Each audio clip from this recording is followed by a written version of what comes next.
welcome to another Premier Injuries Daily Update. Now, Thursday, we've only actually had 3 official press conferences, which means in theory, there could be a potential 17. And with the early deadline on Friday, it's going to be an absolute nightmare. So make sure you're following my timeline at Ben Dinnery on Twitter and also the premierinjuries.com website, where we'll have all of the updates added to that table as soon as humanly possible. Right, for the 3 that we've had today, we've heard from Marcelo Bielsa when asked directly with regards to a time frame or possible return for Liam Cooper, Patrick Bamford and Calvin Phillips.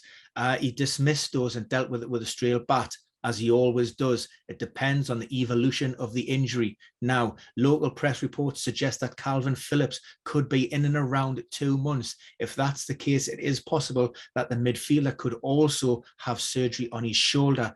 That problem's been dogged him since the end of last season, so they may combine the 2 injuries if, as Marcelo Bielsa says, if it makes common sense. With regards to Liam Cooper, there was some suggestion that it could be around 2 to 3 weeks, but again, there's nothing official on that, and potentially the same with Patrick Bamford. So with the busy schedule and also some difficult fixtures coming up for Leeds, yeah, I think they're a little bit of a void at the moment. Pascal Struijk should be there or thereabouts. He had been managing a hip complaint, but just missed out last weekend. Elsewhere in that lead squad, Rodrigo, the club referenced his injury as bilateral heel pain. Now, the most common, and reading between the lines with regards to load management, is what the medical department say.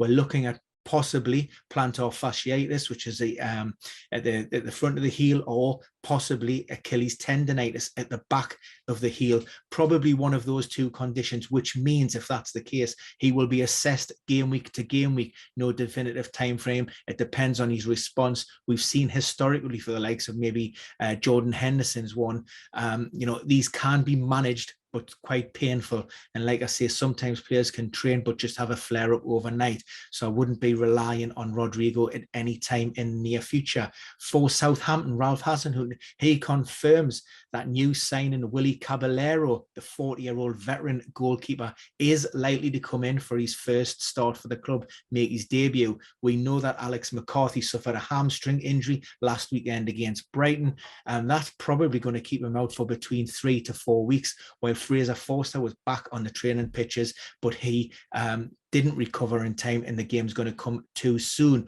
Elsewhere, Oriol Romeu and also Salazar collected their 5th cautions of the campaign. So we're probably looking at Diallo maybe coming into that midfield, and in the backline, Jack Stevens, who we've seen return to the matchday squad last weekend, could come in. No word on the fitness of Jan Bednarek, who pulled up with a calf problem last weekend. Now, we know that there's ongoing problems at Tottenham with regards to COVID. Their Europa Conference game has been cancelled.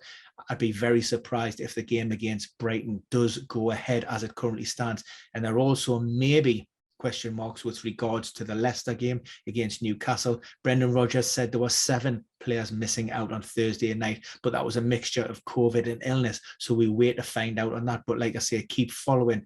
The final press conference that came from Claudio Ranieri. Only 1 player that's due to return from the treatment room potentially. That's Ken Sema. He's had a little bit of a spell out with a medial collateral knee ligament problem.